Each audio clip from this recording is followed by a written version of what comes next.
Bom, então vamos lá, eu vou compartilhar a minha tela e aí vou fazer a apresentação com base na minha tela compartilhada, ok? Inclusive, gente, me segue lá no Instagram. Tem um tempão que eu tô com a mesma quantidade de seguidores, poxa. Dá moral lá, me segue no Instagram.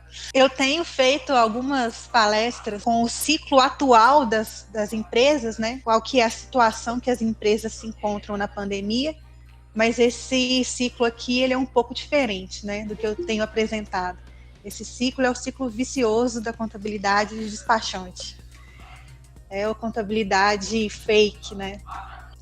E esse ciclo, né, eu já caí nele, por ele fiquei durante muito tempo. Imagino que muitos de vocês estão nele. E eu acho que faz parte, sabe? Eu acho que não tem como a gente fugir dele, não.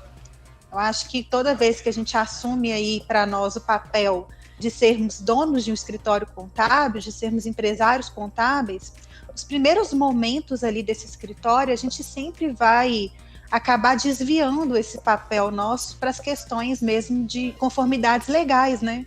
Então, recentemente, um funcionário nosso do Nuconte saiu, ele saiu tem um mês mais ou menos, porque ele abriu um escritório de contabilidade.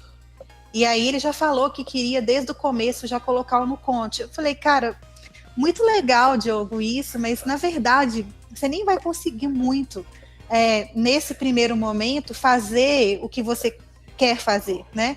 Que é ser um contador consultor, né? Que é justamente usar a contabilidade como informação para a tomada de decisão.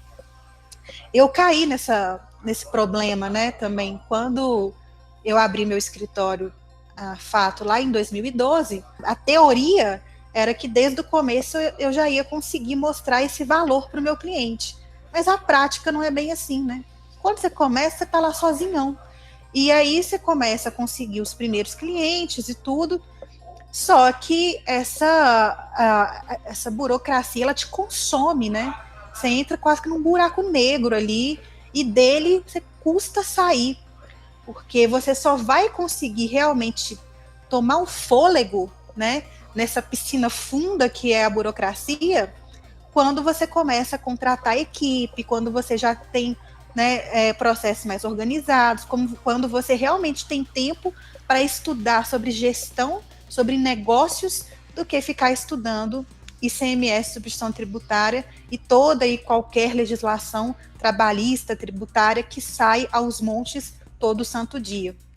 Então, assim, isso daqui, naturalmente, a gente passa por esse ciclo, né?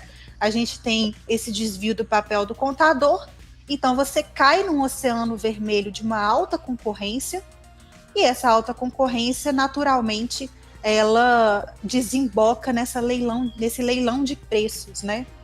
E eu achei curioso, né, que semana passada saiu uma reportagem falando sobre a Contabilizei, né? Então a revista lá que fez a reportagem fez uma entrevista com o Vitor Torres, que é o CEO da Contabilizei, e fez uma série de perguntas para ele, parará pororô, e aí em determinada pergunta lá, ele respondeu o seguinte, olha, hoje em dia nenhum empreendedor quer ir no banco para poder conversar com o gerente pessoalmente para pegar um empréstimo, né? Até aí tudo bem. Normalmente a gente não quer fazer isso mesmo não, porque não, é tanto trabalho, né, ter que ficar indo presencialmente no banco, na agência. Mas aí ele completa a frase, ele fala, a mesma coisa serve para contabilidade. O empreendedor não quer ter que falar com o contador, ele não tem tempo para isso, não quer ter relacionamento, não quer estar próximo do contador. Então, assim, existe esse mercado, né, de distanciamento, né, onde quanto menos você conversar com o contador, melhor, porque tem essa imagem do contador como sendo apenas quem cuida, né, da parte burocrática ali da empresa. E aí fica com esse estigma, né, do contador sendo justamente o portador das más notícias, o mal necessário e todas aquelas, né, aqueles nomes aí pejorativos que a gente já conhece muito bem. Essa é a contabilidade despachante, né? Então, assim, quanto menos o seu cliente tiver contato com você, quer dizer que menos problema tem, né? Seja ele ficar ligando para você para poder ficar às vezes, gritando no telefone, te cobrando alguma coisa, ou você o tempo todo ter que ficar ligando para ele porque você tem que estar cobrando alguma coisa dele. Então, assim, fica naquele relacionamento que se resume em documento que ele envia para você processar e devolver para ele uma guia ou uma folha de pagamento para ele pagar. E, obviamente, né, a Contabilizei, assim como outras startups nesse segmento, elas vieram para poder inovar nessa área de forma tal que eles conseguissem colocar o máximo de automatização nesse processo, inclusive automatizando o relacionamento, né, entre contador e empresário, para que realmente tivesse o menor tipo de contato possível. Então, hoje na Contabilizei, se você é um cliente, você aperta um botão, a guia está lá, sabe? Você nem sabe quem que é a pessoa que está calculando aquela guia, você nem tem contato com ela. Você aperta um botão e sai a guia lá. Então, é dessa forma que eles fazem. A questão da documentação, eu insiro lá na plataforma e o que eu mandei vai ser calculado e vai ser feito com base no que eu mandei. Se eu não mandei, ó, o problema é meu. Eu que não mandei, então eles vão calcular a guia com base no que eu mandei. Não tem nada de ficar ligando e falar, aqui, você não mandou as notas fiscais, não, ó, tá faltando um número aqui. Não, eles não fazem esse tipo de trabalho. Por isso que é muitas vezes chamado de contabilidade self-service, né? Você manda, tem um processo ali que calcula a guia, te devolve a guia e tal. E, consequentemente, né, dada essa visão distorcida de que contador cuida de burocracia, obviamente há uma desvalorização muito grande da classe, né? E por ter essa desvalorização, e também o mercado contábil ele é muito tradicional, né? Assim, já há muitos anos que a gente está nesse trabalho de apenas calcular guia e folhas de pagamento, e, consequentemente, há uma baixa inovação nesse setor, né? É claro que a gente tem cada vez mais surgindo ferramentas de automação, etc. e tal, mas a entrega do trabalho em si, né, não tem muita introdução de valor naquilo que é entregue pelo contador. Então, por isso, há baixa inovação.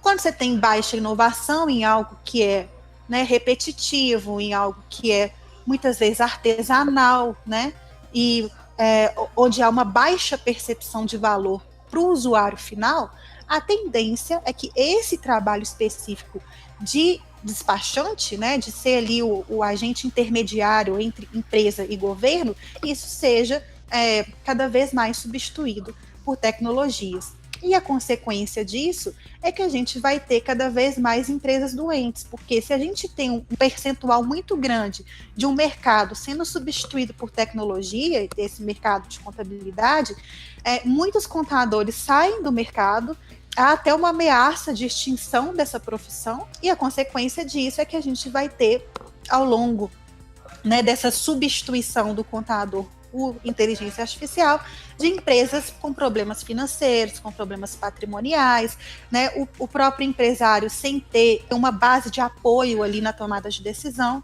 e tudo mais. Ou seja, se a gente realmente quer sair desse ciclo, a gente tem que repensar a forma que a gente tem entregue os nossos serviços para o nosso cliente. Enquanto a gente estiver ali focado apenas nas conformidades legais, a tendência é que sim, seremos substituídos por tecnologias, dado que é um serviço de baixa percepção de valor.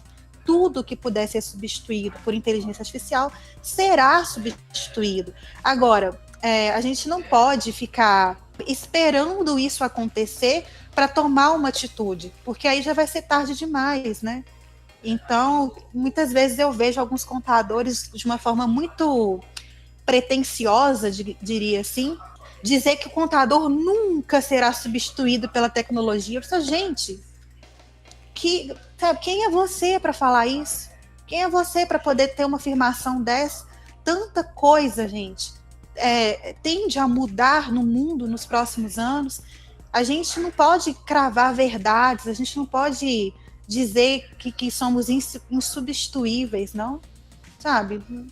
Antes de inventar a eletricidade, a vela era insubstituível, sabe? A gente não tem nem noção do que está por vir, né? E a gente realmente tem que aceitar a nossa ignorância, no sentido de que tem muita coisa que a gente não sabe, e trabalhar para que a gente possa se adaptar a essa realidade que a gente ainda nem sabe qual que é, mas que a tendência é que isso que isso mude uma velocidade cada vez mais rápido, né? E então, assim, dizer que o contador não vai ser substituído porque ele é essencial, tá?